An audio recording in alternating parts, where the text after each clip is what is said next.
Assalamualaikum warahmatullahi wabarakatuh. Saya Muhammad Sahlan alias MS, terduga korupsi, terdakwa tuduhan korupsi kasus pengadaan lembu tahun 2019. Kembali saya hadir di Pengadilan Negeri Medan untuk menghadiri panggilan sidang yang ke-13. Dan selanjutnya akan saya serahkan kepada juru bicara saya, Taufik Hidayat.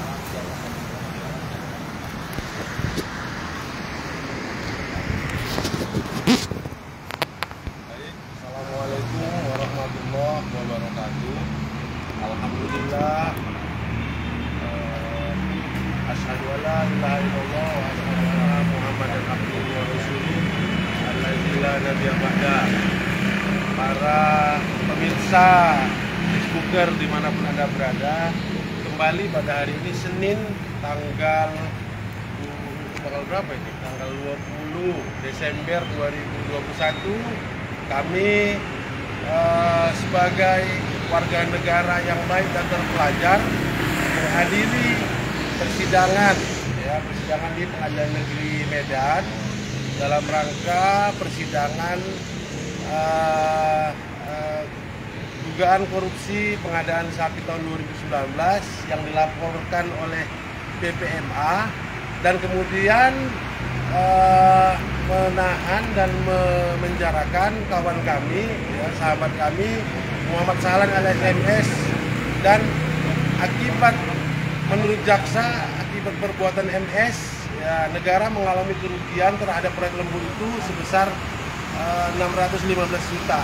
Baik sahabat Facebooker dimanapun Anda berada, perlu kami sampaikan bahwa dalam perkara MS ini bahwa MS dituduh melakukan korupsi pengadaan sapi tahun 2019 atas laporan dari PPMA pada tahun 2020. 2021. Nah, artinya bahwa kita menyampaikan pada kesempatan hari ini bahwa apa yang dilaporkan PPMA atas proyek lembu ini ke kejaksaan, lucu dan uniknya adalah bahwa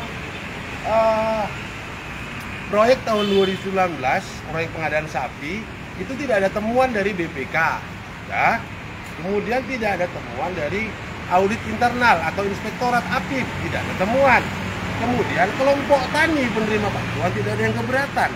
Nah, kemudian PPMA sebagai organisasi yang melaporkan ke kejaksaan langsung diproses, langsung ditetapkan tersangka, langsung ditahan seseorang.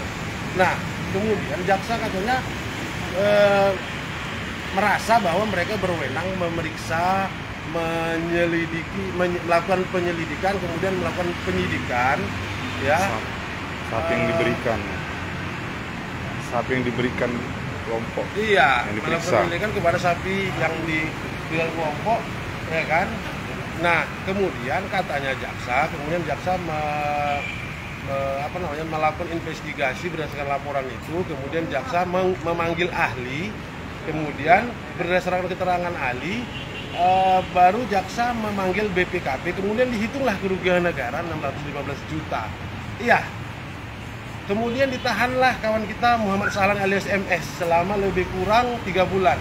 Dalam perjalanan persidangan, sampai dengan kalau nggak salah ini adalah persidangan ke-13, ini adalah persidangan yang masih ditunda. Dalam 13 kali persidangan itu sudah sangat nyata terungkap bahwa dari kelompok tani yang diperiksa sebagai saksi di kelompok tani penerima itu secara nyata, secara tegas membantah apa yang dituduhkan, apa yang didakwakan jaksa. Misalnya soal kerugian negara. Soal kerugian negara itu katanya ada beberapa spesifikasi teknis yang tidak sesuai. Misalnya dari gigi, dari usia, dari warna, dari tinggi. Nah, itu semua dibantah semua sama kelompok tani di hadapan hakim.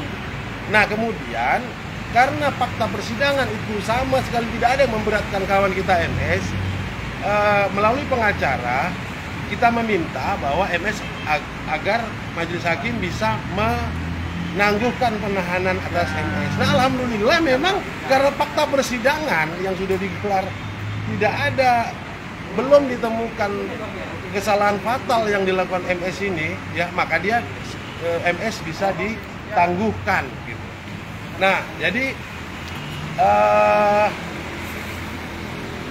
sejak awal terutama saya menganggap bahwa perkara ini adalah perkara yang dipaksakan oleh Kejaksaan Negeri Asahan yang kajarinya Bapak Alwi, kemudian kasih khususnya Bapak Vincent, kemudian Bapak Josron sebagai kasih intel, kemudian Bapak Harol sebagai jaksa penyidik, ya.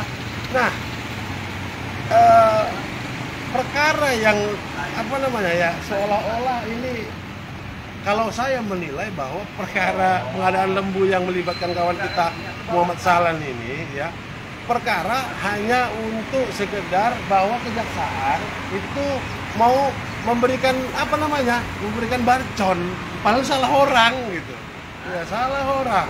Nah, karena kita merasa bahwa kita tidak bersalah, kita tidak penjahat dalam konteks lembu ini, saya sadar kita bukan orang suci, tapi dalam konteks perkara lembu ini kami yakin bahwa kami bukan penjahat. Nah, kemudian kejaksaan salah alamat, ya kan, menghukum si MS, ya kan, kemudian jaksa ini salah alamat menurut kami, ya, karena kami bukan penjahat, kemudian kami seolah-olah adalah penjahat yang sebenarnya dalam perkara korupsi lembu ini. Enggak, kami akan buktikan, kami akan serius, kami sampai titik darah sebagaimana semangat kami di awal. Bahkan saya sudah bersumpah membawa nama Tuhan, ya. Kita akan buktikan, ya kan, dengan cara apapun bahwa kita bukan penjahat, kami bukan penjahat sebagaimana tuduhan jaksa. Insya Allah, karena keyakinan kami itu, yang kami yakin bahwa kami bukan penjahat dalam konteks perkara lembu ini, kejaksaan aja yang mengada-ngada dan menganggap bahwa Muhammad Sahlan ini orang yang paling lemah. Dia lemah dalam hal makanya dia ini ditetapkan tersangka, kemudian dipenjara supaya bisa ini kejaksaan ini lapor ke pimpinannya, ini ya kami nangkap koruptor. Nah, tapi si Sahlan aja yang ditangkap sama PPK-nya, sekelas PPK, pejabat tingginya nggak ada. Menurut saya bahwa ini ditangkap ini, yang paling lemah ini adalah apa-apanya ditangkap, nggak ada apa-apanya itu. Biar dia penjara, dia lapor kepada pimpinannya, kami nangkap koruptor katanya. Tapi yang lain, yang bos-bos tadi ini pulas. Saya menduga itu gitu.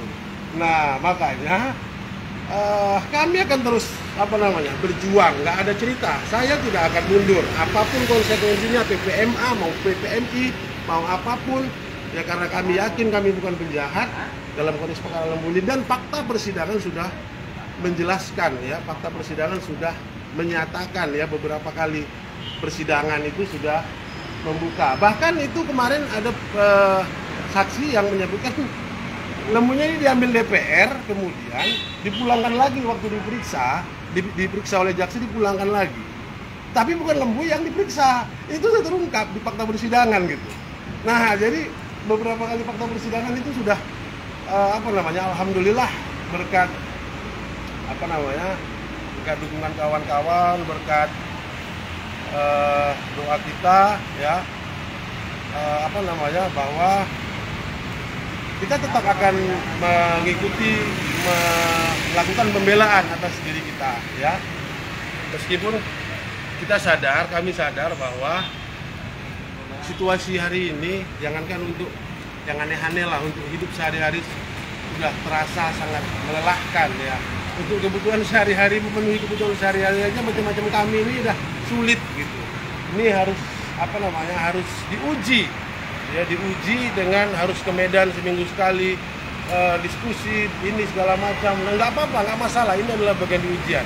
Kami yakin, kami percaya kalau kita berada di pihak kebenaran, ya, maka akan ada tangan-tangan gaib, akan ada invisible hand, akan ada kekuatan-kekuatan di luar yang kita sadari akan membantu kita. Insya Allah kami yakin. Sebagaimana sejarah-sejarah yang sudah masa lalu, ya, misalnya bagaimana seorang Ibrahim bisa menghancurkan kerajaan Namrud, sebagaimana Musa yang hanya anak kemarin sore bisa menghancurkan kekuasaan Fir'aun yang begitu besar, sebagaimana Rasulullah menghancurkan komplotan Abu Jahal yang begitu kuat, ya. Dan kami yakin dan percaya dalam konteks ini kami tidak akan berhenti untuk membela diri kami. Sekian, barangkali apabila ada yang ingin diskusi, apabila ada yang yang berkenan mensupport kami, mendoakan kami mohon. Tapi yang nggak berkenan nggak ada masalah. Biasanya itu, biasa. Dulu juga gitu kok. Rasulullah apa itu? Masa tukang ngalon kambing, pedagang menjadi Rasul tidak percaya? Nggak ada yang percaya. Musa juga banyak nggak ada yang percaya. Nabi Nuh berapa pengikutnya sekian ratus tahun, akan ada banjir, nggak akan ada yang percaya. Insya Allah kami yakin ya.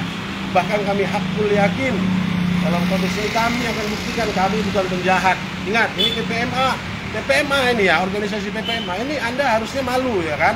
Kalian melaporkan ke kejaksaan, ditangkap, tapi bisa lepas. Harusnya kalian malu gitu. Harusnya kalian malu, kalian tahu diri, kalian menyatakan permohonan maaf lah. Nah, jadi tolong kita semua sama anak-anak asahan, jangan mentang-mentang, nggak laku lagi sekarang mau mentang-mentang. Nggak ada, kita bagus-bagus saja kalau apa. Jangan angkat mentang-mentang ini, mentang-mentang itu, nggak ada. Nah, karena semua orang juga bisa mentang-mentang, tetapi ya adalah gitu. Ya, barangkali demikian live kita singkat ini siang ini. Apabila ada kata-kata yang tidak pada tempatnya, saya mohon dimaafkan ya. Saya juga menyampaikan hormat kepada kawan-kawan, kepada kawan-kawan pengacara, 37 tim advokat pembela MS ya. Saya menyatakan hormat setinggi-tingginya kawan-kawan media pers yang masih bernyali ya, yang pengecut ya silakan aja lah kok pengecut ya kan. Kami menyampaikan rasa hormat setinggi-tingginya kepada kawan-kawan aktivis juga. Kami menyampaikan rasa terima kasih kepada semua yang telah mendukung perjalanan ini. Lebih kurang sudah 4 bulan ya, 4 bulan kita tanpa jeda napas, tanpa harus terus bergelut ya kan dengan tuduhan-tuduhan itu. Demikian. Assalamualaikum warahmatullahi wabarakatuh.